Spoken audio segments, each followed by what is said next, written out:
تو ہمیں تو فرسٹ ہینڈ نالج ہے کہ یہ سب کچھ سٹوریاں کس طریقے سے ان کے بزرگ بیان کرتے رہے. میری داڑھی بھی نہیں نکلی تھی تو میں نے یہ ساری تصوف کی بڑی بڑی کتابیں، کیمیائے سعادت، مکاشفۃ القلوب، کشف المحجوب، غنیۃ الطالبین، یہ پڑھ لی ہوئی تھی. یہ ساری سٹوریاں اس میں بھی ہم نے پڑھی ہوئی تھی. اور اپنے یقین ہے، صرف سارا کچھ ہے، صرف ہمیں یقین نہیں ہے. کوئی بھی ہے یقین رکھو. یہ حضرت بابا فرید رحمۃ اللہ تعالی علیہ، یہ آپ فرماتے ہیں کہ میں جو ہے نا، میں مجاہدہ کر رہا تھا، ریاضت کر رہا تھا تو اللہ کا قرب پانے کے لیے. تو آپ فرماتے ہیں ایک دن مجھے پیاس لگی. اور حضرت بابا فرید رحمۃ اللہ تعالی علیہ کا شمار ان بزرگوں میں ہے کہ جو اپنے نفس پہ بڑے سخت تھے حضرت. تو آپ فرماتے ہیں کہ پیاس لگی تو میں نے اپنے نفس کو مخاطب کر کے کہا کوئی نہیں، پانی چڑھنی ہے، صبر کرنا ہے. لیکن آپ فرماتے ہیں آہستہ آہستہ پیاس نے اتنی شدت اختیار کی کہ میں عاجز ہو گیا، نڈھال ہو گیا. میں نے کہا نہیں فرید، پانی تو پینا ہی پڑے گا. تو پانی نہیں تھا. تو آپ فرماتے ہیں میں پانی کی تلاش میں نا آبادی کی جانب آیا. کہتے ہیں ایک کنواں نظر آیا. اب کنویں کے اوپر چرخی نہیں لگی تھی، رسی بھی نہیں تھا، ڈول بھی نہیں تھا، رسی بھی نہیں تھی، ڈول بھی نہیں تھا. آپ فرماتے ہیں میں نے سمجھا شاید کنواں خشک ہے، اسی لیے تو کچھ بھی نہیں ہے. خیر آپ فرماتے ہیں میں آیا اور میں نے آ کے نا وہ کنویں میں جھانکا، لیکن کنواں خشک نہیں تھا.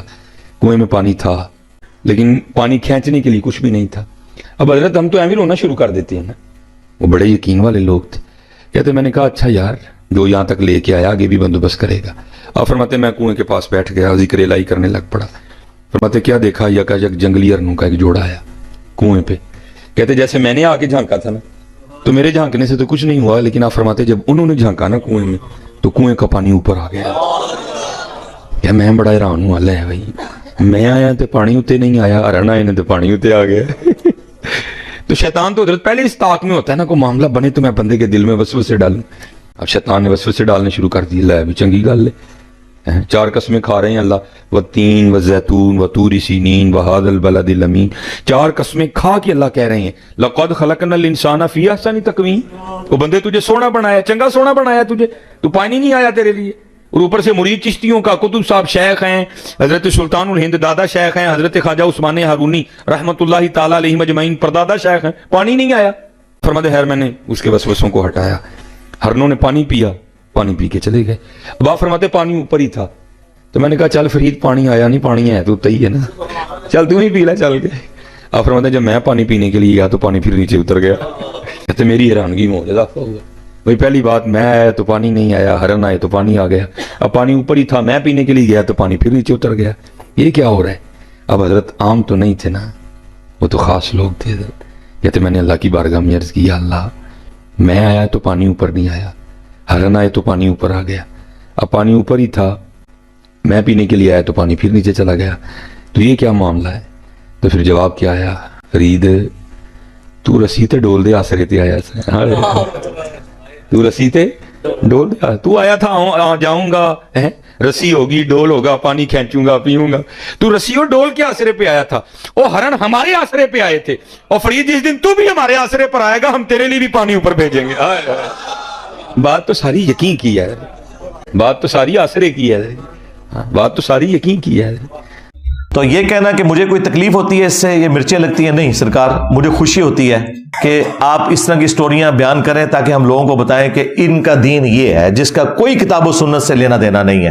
کشف اور کرامات کے نام کے اوپر انہوں نے امت کو دھوکہ دیا ہوا ہے. میں تو ان کہانیوں کی جب میمز بنی ہوئی دیکھتا ہوں تو میں تو اپنے اسٹوڈنٹ سے کہتا ہوں کہ یار آپ مصباحی صاحب کا شکریہ ادا کرو، اگر یہ نہ ہوتے تو یہ میمز کیسے بنتی، مجھے بتاؤ. آپ ایک لمحے کے لیے سوچیں کہ جب یہ ساری چیزیں اس میں نہیں ہوں گی تو یہ جو نمک مرچ جو ہم ڈالتے ہیں یہ کہاں سے ڈالیں گے ہمارے اسٹوڈنٹس؟ تو مصباحی صاحب نے ہمیں یہ تمام گراؤنڈز پرووائڈ کی ہیں کہ بس ان کے بزرگوں کی میمز بنے. یہ جتنی وہ سٹوریاں سناتے ہیں، وہ سٹوریاں اگر نہ ہوتی تو یہ میمز کیسے بنتی؟ تو ہمیں کیوں مرچیں لگنی ہیں؟ ہمیں تو ایک موقع مل جاتا ہے کہ تمہاری اس طرح کی باتوں کے ذریعے تمہیں ایکسپوز کریں کہ دیکھو یہ کون سا دین بیان کر رہا ہے. اور یہ بندہ تو وہ ہے جس طرح آپ کو پتا ہے شیعہ میں دو طرح کے وائزین ہوتے ہیں, ایک علماء ہوتے ہیں اور ایک ذاکرین. یہ بریلویوں کا ذاکر ہے. ہاں, علم والی تو بات ہی کوئی نہیں, صرف کہانیاں سٹوریاں ہر وقت یہی کچھ سناتا رہتا ہے. یہ وہ چیزیں ہیں جو ان کے دماغ میں ڈرل کرتی ہیں.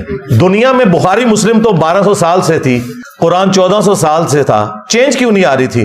انہوں نے چک ہی نہیں کسی نے وڈیا میرے ورگا.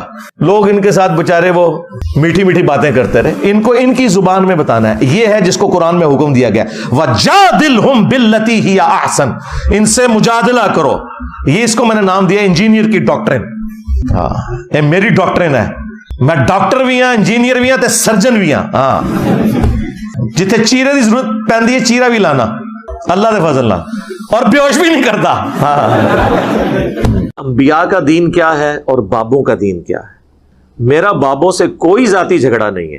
ہم چونکہ نبیوں کے دین کے سپاہی ہیں, ہم کسی بابے کو اجازت نہیں دیں گے کہ وہ اس شخصیت کے دین کو ملائن کرنے کی کوشش کرے جس کو اللہ نے ہمارا رہنما بنا کے بھیجا ہے. باقی تو ہم سب فالوور ہیں. بابا بھی فالوور ہے, صحابی بھی فالوور ہے, اہل بیت بھی فالوور ہیں.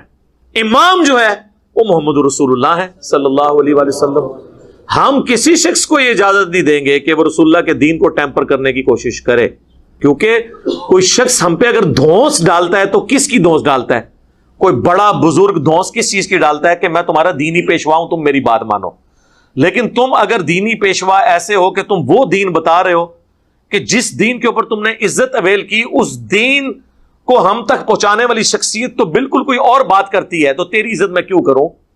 تیری عزت تو اس دن تک تھی جس دن تک تو نبی علیہ السلام کا دین ہم تک پہنچا رہا تھا. جب تو نے اپنا سیلف میڈ دین ہمیں پہنچایا تو تیری عزت بھی ختم. تو غدار ہے. اور غدار جو ہوتے ہیں نا کسی بھی نیشن میں, ان کی سزا کیا ہوتی ہے؟ علمی قتل. علمی قتل یہ ہے کہ ان کی چیزیں, ان کی انجینئرنگ کرنی شروع کریں کہ یہ بابا یہ کہہ رہا ہے, قرآن یہ کہہ رہا ہے, یہ دعویٰ کر رہا ہے, حدیث یہ کہہ رہی ہے, یہ یوں ہو رہا ہے, یہ علمی قتل ہے. اور میں آپ کو بتاؤں, فزیکل قتل کیا ہوا بندے کے تو چانس ہیں کہ اسے دجال کبھی زندہ کر لے تھوڑی دیر کے لیے. علمی طور پہ جو قتل ہو جائے نا, ٹھیک ہے نا, وہ قرآن میں بھی آیا سورہ انفال میں کہ جو ہلاک ہوا دلیل سے ہلاک ہوا, اور جو زندہ ہوا دلیل سے زندہ ہوا. سر جو دلیل سے زندہ ہوتا ہے اسے مر کے بھی موت نہیں آتی, اور جو علم سے ہلاک ہوتا ہے وہ زندہ چلتے پھرتے ہوئے بھی ایک زندہ لاش ہوتا ہے, کیونکہ اس کے بعد علمی دلائل نہیں ہوتے. یہ زندہ لاشیں ہیں نا, آج ان کا مذاق اڑا رہے ہیں.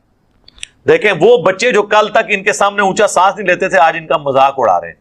اس سے بڑی ذلت انہوں نے زندگی میں کبھی سوچی تھی؟